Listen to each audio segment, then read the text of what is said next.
Hey everyone, welcome to our second episode of Side Dish, brought to you by On Tonight's Menu. I'm Munira Khan, and this is a show where we sit down with brilliant young founders and get a taste of the bold, exciting companies they're building. Today's guest is someone who's doing something both delicious and meaningful, reimagining the way India drinks milk. From a long corporate career across brands like IBM, Infosys, Puma, and others, to building a plant-based brand that's redefining a category in India, his journey blends value, health, sustainability, and entrepreneurship in a unique way. Please welcome Ankush J, the co-founder and CEO of OT. Thank you so much for taking the time for being here, Ankush. My pleasure. So here's what's on today's menu. We'll start with your journey from engineering and HR in big corporates to the idea of OT. Yeah. And how that evolved into a plant-based brand focused on health and sustainability. Then we're doing a special segment called Hot Takes Over Hot Sauce. 5 Sauces, Rising Spice, and Rising Honesty. Yeah. And we'll follow that up with 2 truths and a scam. And finally, we'll wrap it up with some advice for aspiring young founders and conscious consumers.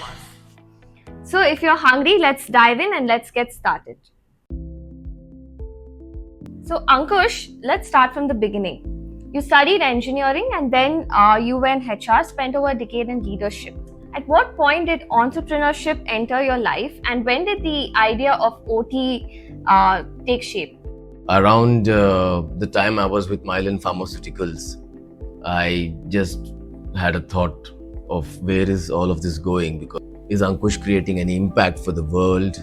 Is he creating any value for anybody except his own bank balance? By then, I was already big into fitness as a person.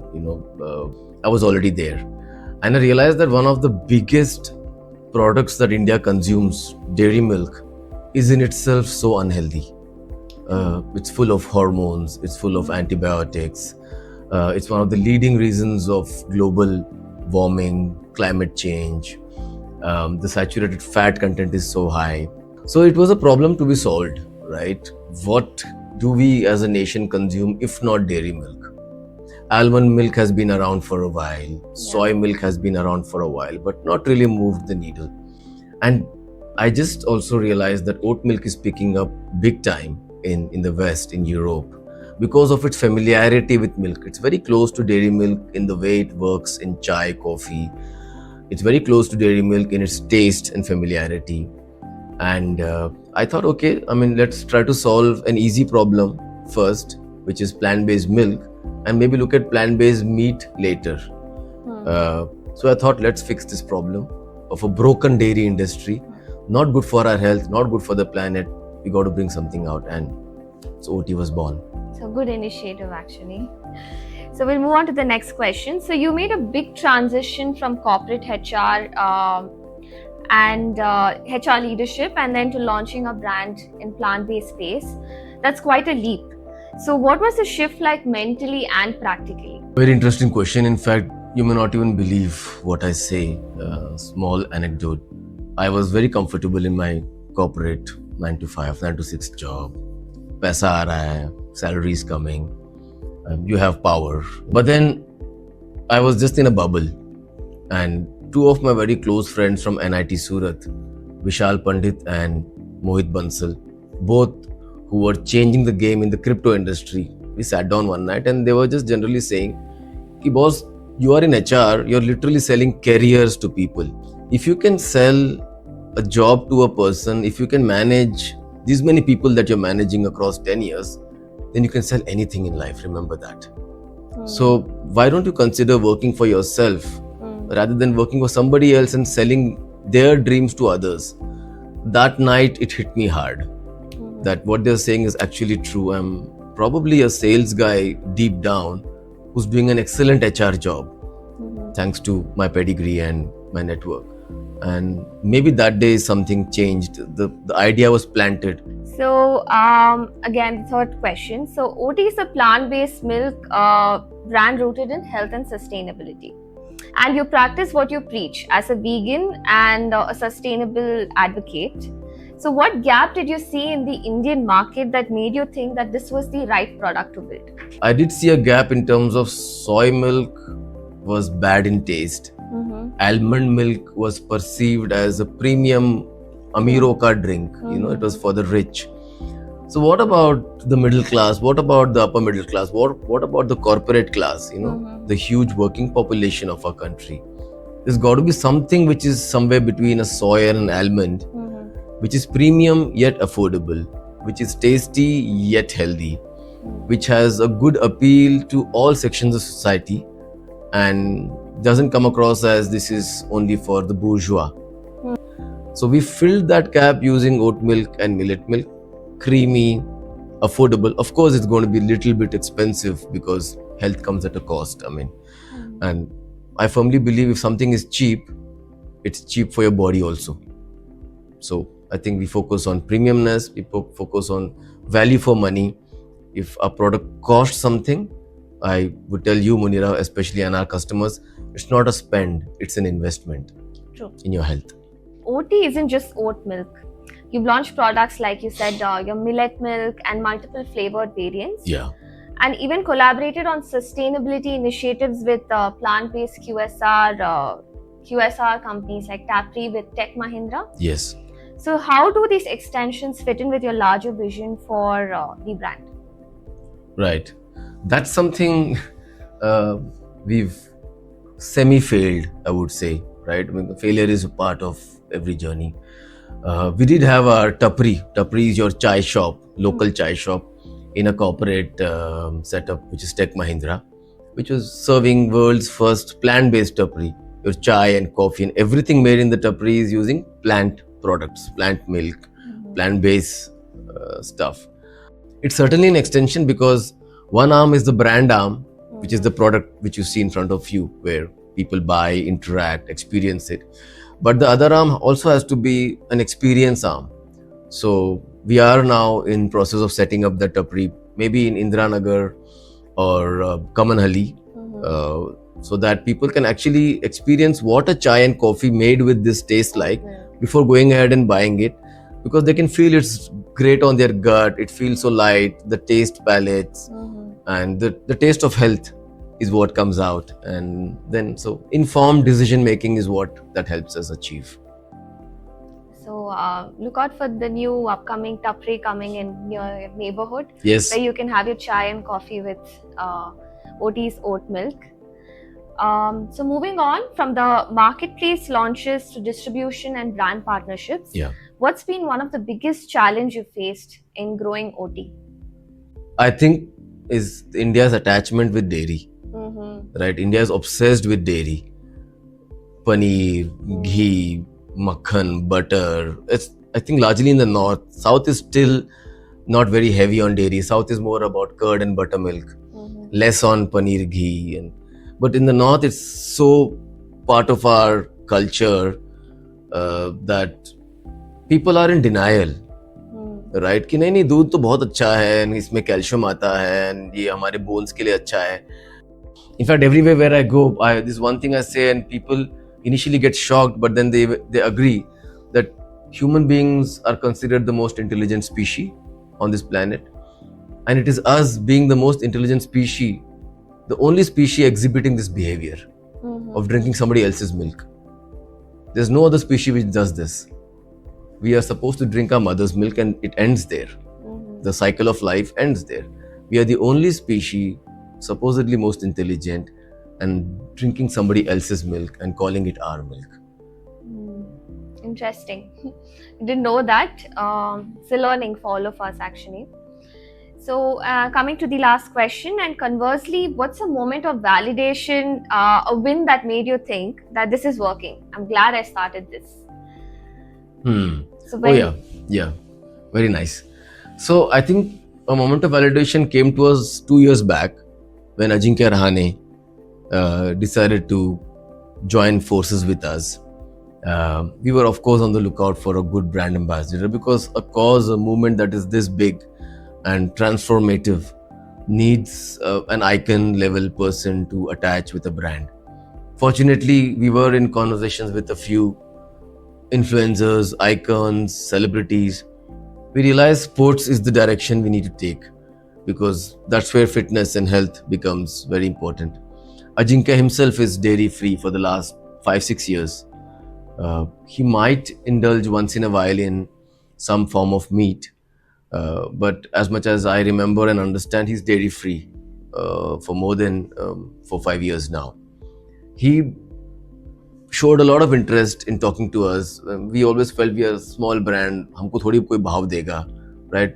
Such a gem of a guy, Ajinkya, humble, being a celebrity with so many followers, ex-captain of India Test team, current captain of Kolkata Knight Riders, the captain of Mumbai in Ranji. I mean, he's an amazing, great player, one of the legends in Indian history of cricket. But very humble, very grateful, very fun-loving chap, and learned a lot from him about humility. The brand also so easy to work with. Most celebrities are a pain. You hear from founders and managers that it's a pain managing important icons, but with Ajinkya we never felt like that. Felt he was a part of the team. He joined hands happily with us for this cause, promoting health and sustainability. Very glad to have him on board. So now it's time for hot takes over hot sauce. Hot takes over hot sauce. 5 sauces, each spicier than the last. With each sauce, the question gets a little tougher too. So shall we start, Ankush? Yeah. So we're starting with this sauce, Okay, I'll just pour a little the sweetest one, and then we're moving to the spiciest one. bit. Okay. Oh, so pull So it. first, I'll ask you a question, and then you have to One drop is enough. have the sauce. Okay. And then we move to the next question. Okay. So, what's one plant-based food myth you wish that people would stop believing? And I'll have this now. Sweet. Sweet. It is the fact that people believe they can't get enough protein from plant-based food. Everybody's got to remember that everybody gets their protein from plant. If it's the meat you eat or the egg you eat, also it comes from the plant and then to you. So all the protein you need is more than enough in plant-based food. That's a myth I want to bust. Moving to the next question. Tabasco, manageable. We have to have that. I have to have And this. Okay. So, what's one thing people focus too much on when they start plant-based diets, and actually it isn't that important? Unfortunately, we are in a country and in a situation right now where somehow dairy milk and animal products will creep their way into everything. Right? Don't get so obsessed about it. It's all right. Kabhi kabhi ho jata hai. We are all humans. We are all imperfect. So, moving on to the next sauce, it's a bit more spicy. Habanero. God, this is going to be hard. Okay. I'll have it. So, what's the biggest mistake? What's the biggest mistake you made early in your entrepreneurial journey, and what did it teach you? Trying to get involved in everything. I think we all, as either the founding team or the founder, they need to remember that आप सब कुछ नहीं कर सकते. You have to identify certain areas for certain people and let them do the best. Moving on to much Okay. spicier level. The next sauce. 3 levels done. So moving to the Kanta bomb. If you feel That's good. more spicy, then we can have some oat milk on side. This is good. I'm just adding a drop of it. That's Yeah. All right. yes. So level 4. Level 4, very spicy. Well, I'm a South Indian, so it's not going to matter to me. I'm built for it. Great. So okay. Very spicy. So if you had to predict what's the future of plant-based food and sustainability brands in the next 5 years, what is your prediction?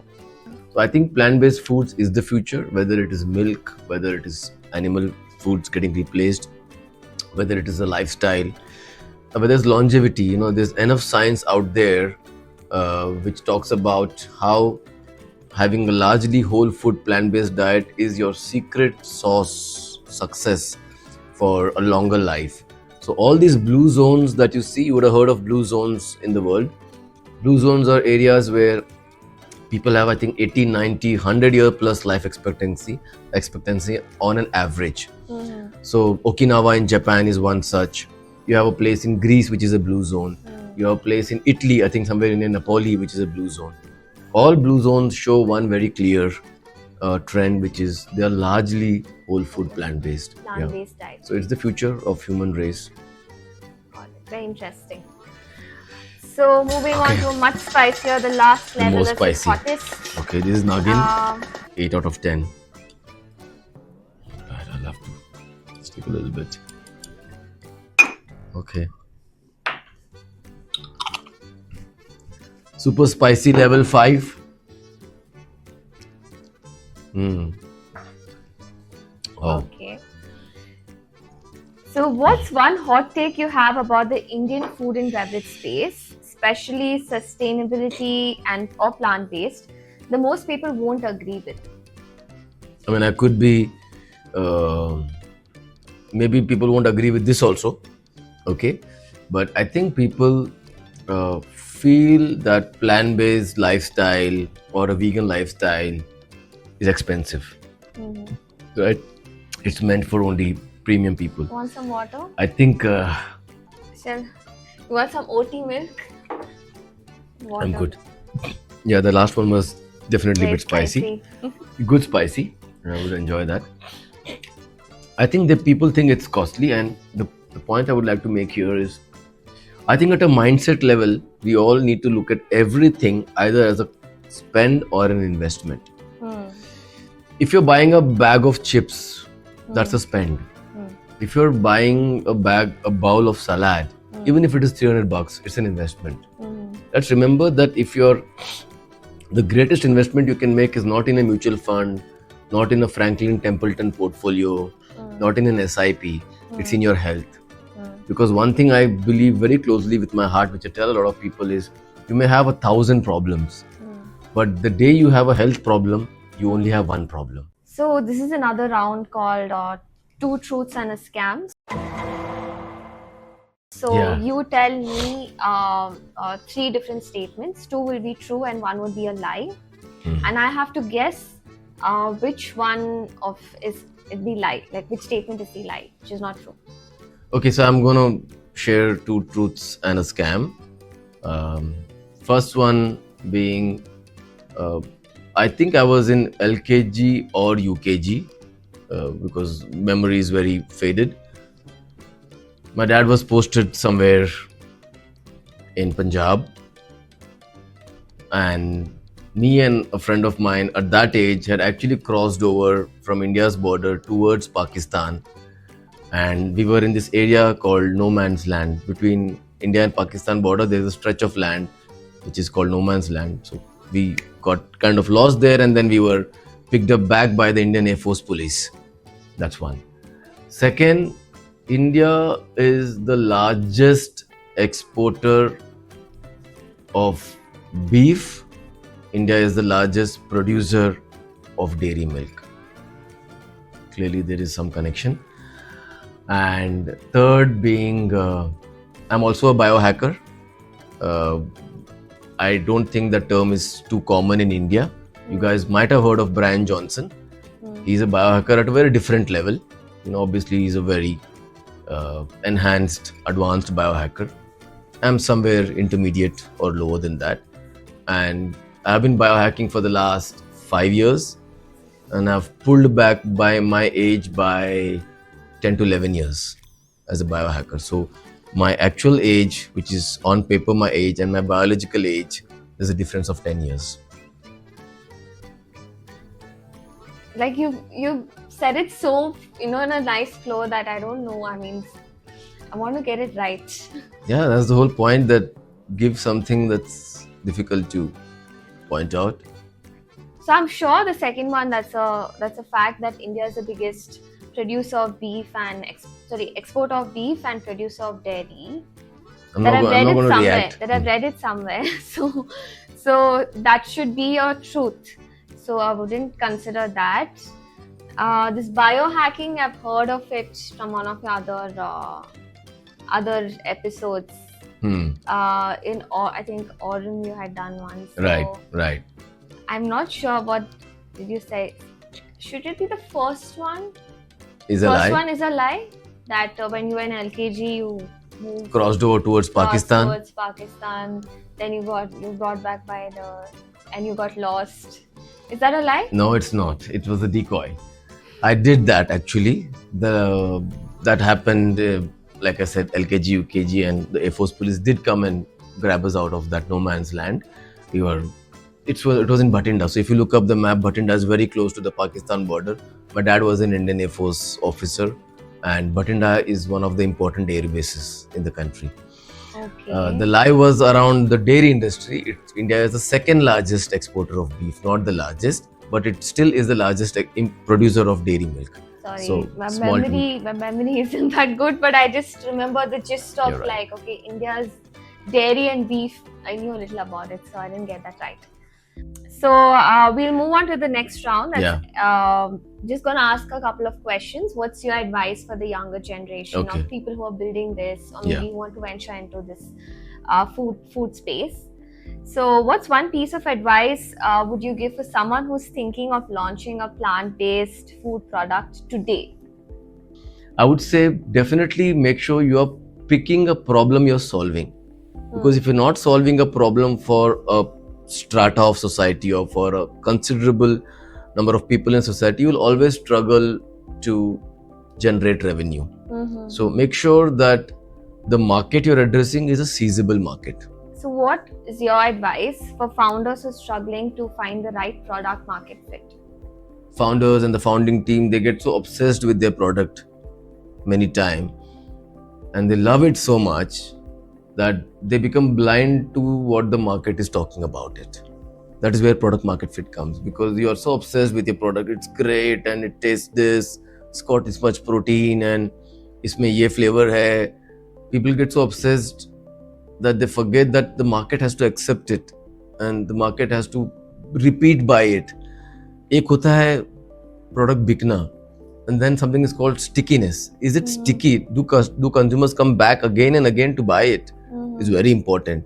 So unless the habit formation is something that can happen with your product because it's solving a problem, it's very difficult to scale a startup. It's got to solve a problem. It's got to be price sensitive. India is a very price sensitive market. It's got to have taste enhanced. Come what may, India is a market that does give a lot of weightage to taste. And finally, your customer has to come back to you. There's got to be at least a 30% repeat rate. Otherwise, you won't get the lifetime value of a customer. So the last question, what's your advice for your younger self before switching from a corporate setup to a startup life? What I would advise myself is something I didn't follow, right? I made an impulse and I came out of the corporate world. I think you need to keep a couple of years or at least a year of side hustling happening along with your job. Because when you straight away jump into a startup kind of situation, your funds are dried because you don't have your salary or performance bonus or yearly things coming in. You don't have PF. And when you enter the startup side, expenses are quite big. Your office rentals, your salaries, your product development costs, your marketing, your branding, your statutory, your incorporation, it's endless, the amount of spend you have to do. Startup एक कुआं है, उसमें आप पानी डालना शुरू करोगे तो वो भरता नहीं है. And that pani is money. You can keep putting money, it just will not fill up. So I think for a year or two, whatever is your job, you have to like continue it and slowly do a side hustle, which is a startup. Try your products, do some iterations, talk to people, talk to your community. Once you have got a good grip on the product, the PMF which you mentioned, your website is up and running, for example, and थोड़े orders आने start हो गए, some traction, is when you take the full leap of faith. So coming to the closing, Ankush, thank you so much. It was a pleasure My pleasure. hosting you, and thank you for sharing your journey and insights with us.